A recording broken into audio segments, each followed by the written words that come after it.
नमस्कार। आप सभी का स्वागत है। आज हम आपको सूरदास के पद समझाएंगे।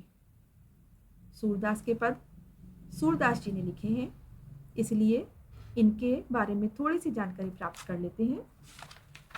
सूरदास का जन्म सन 1478 में माना जाता है। एक मान्यता के अनुसार इनका जन्म मथुरा के निकट रुनुकता नामक क्षेत्र में हुआ था, जबकि दूसरी मान्यता के अनुसार इनका जन्म स्थान दिल्ली के पास सिही माना जाता है। वे मथुरा और वृंदावन के बीच गौ घाट पर रहते थे और श्रीनाथ जी के मंदिर में भजन कीर्तन करते थे। सन 1583 में पारसौली में उनका निधन हुआ। उनके 3 ग्रंथ सूरसागर, साहित्य लहरी और सूर सारावली में सूरसागर ही सर्वाधिक लोकप्रिय हुआ है। उनकी कविता में ब्रज भाषा का निखरा रूप है। वह चली आ रही लोकगीतों की परंपरा की ही श्रेष्ठ कवि है। तो अब आइए पद के बारे में आपको समझा देते हैं। यहाँ सूरसागर के भ्रमर गीत से 4 पद लिए गए हैं। कृष्ण ने मथुरा जाने के बाद स्वयं ने लौटकर उद्धव के जरिए गोपियों के पास संदेश भेजा था। उद्धव ने निर्गुण ब्रह्म एवं योग का उपदेश देकर गोपियों की विरह वेदना को शांत करने का प्रयास किया। गोपियां ज्ञान मार्ग की बजाय प्रेम मार्ग को पसंद करती थीं। इसी कारण उन्हें उद्धव का यह संदेश पसंद नहीं आया। तभी वहां पर एक भौरा आ पहुंचा। यहीं से भ्रमर गीत का आरंभ होता है। गोपियां भ्रमर के बहाने उद्धव पर व्यंग्य बाण छोड़ती हैं। वह उद्धव से कहती हैं कि तुम तो कभी स्नेह के धागे से बंधे ही नहीं हो, तो विरह की वेदना को कैसे जान पाओगे। वह कहती हैं कि हमारे मन की अभिलाषाएं तो मन में ही रह गईं। वे प्रेम की गहरी अभिव्यक्ति करती हैं। वह योग साधना को कड़वी ककड़ी जैसा बताकर अपने एक निष्ठ प्रेम में दृढ़ विश्वास प्रकट करती हैं। वह उद्धव को ताना मारती हैं कि कृष्ण अब उन्हें भूल गए हैं, नहीं तो वह आपको अपने स्थान पर क्यों भेजते। तो चलिए अब हम पद का अर्थ समझ लेते हैं। उद्धव तुम हो अति बड़भागी, अपरस रहते स्नेह तगाते, नाहिन मन अनुरागी। पुर इन पात रहत जल भीतर, तारस देह न दागी। ज्यो जल महा तेल की गागरी, बूंद ने ताकू लागी। उद्धव तुम हो अति बड़भागी, अर्थात गोपियां उद्धव से कह रही हैं कि तुम तो बड़े ही बड़भागी हो। बड़भागी मतलब भाग्यशाली, अति मतलब अत्यंत, कि हे उद्धव तुम तो अत्यंत भाग्यशाली हो। यह कहकर के वह उन पर व्यंग्य बाण छोड़ रही है, उन्हें ताना मार रही है। क्यों? क्योंकि अपरस रहत स्नेह तगाते, नाहिन मन अनुरागी। अपरस मतलब अछूते, रहत मतलब रहते हैं, स्नेह प्रेम के, तगा मतलब धागा। मतलब तुम जो है वो प्रेम के धागे से अछूते ही रहे हो। श्री कृष्ण के प्रेम के धागे से अभी तक अछूते ही हो। नाहिन मन अनुरागी, अनुरागी मतलब अनुरक्त, और ना ही तुम्हारा मन उनके प्रेम में अनुरक्त हुआ है। तुम तो पुर इन पात रहत जल भीतर, तारस देह ने दागी।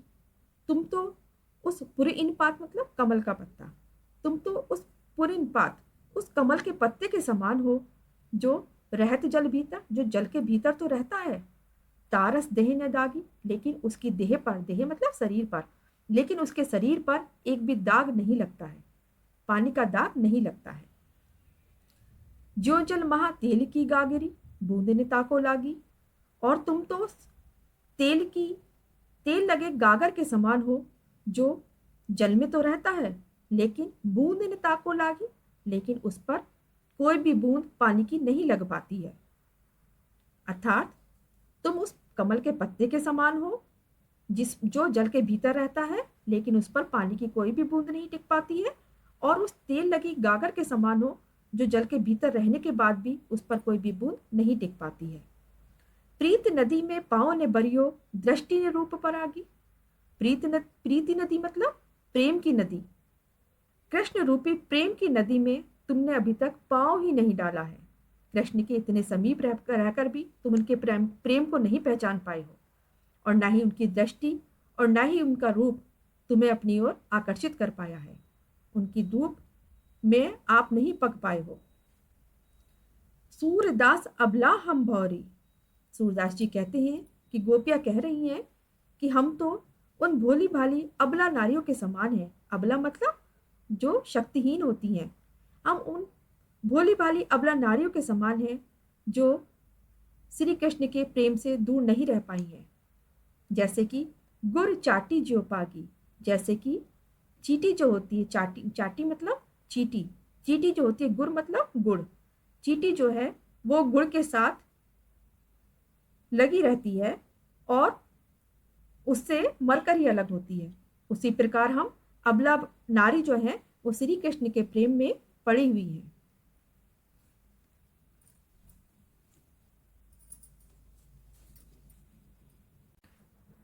अब आपको दूसरा पद समझा देते हैं। मन की मन ही मांझ रही, कहिए जाई कौन पे ऊधव नाही परत कही। अवधि आधार आस आवन की तन मन वथा सही। अब इन जोग संदेश सुनी सुनी, विरहनी विरह दही। मन की मन ही मांझ रही। यहाँ गोपियां उद्धव से कहती हैं कि हमारी मन की बातें तो मन में ही रह गई, मन की अभिलाषाएं मन में ही रह गई। मांझ रही मतलब अंदर रह गई। कहिए जाई कौन पे उद्धव, हे उद्धव बताइए हम किससे जाके कहें। ना ही परत कही, हमारे मन की परत तो खुल ही नहीं रही है, अर्थात हमारे प्रश्नों के उत्तर तो मिल ही नहीं रहे हैं।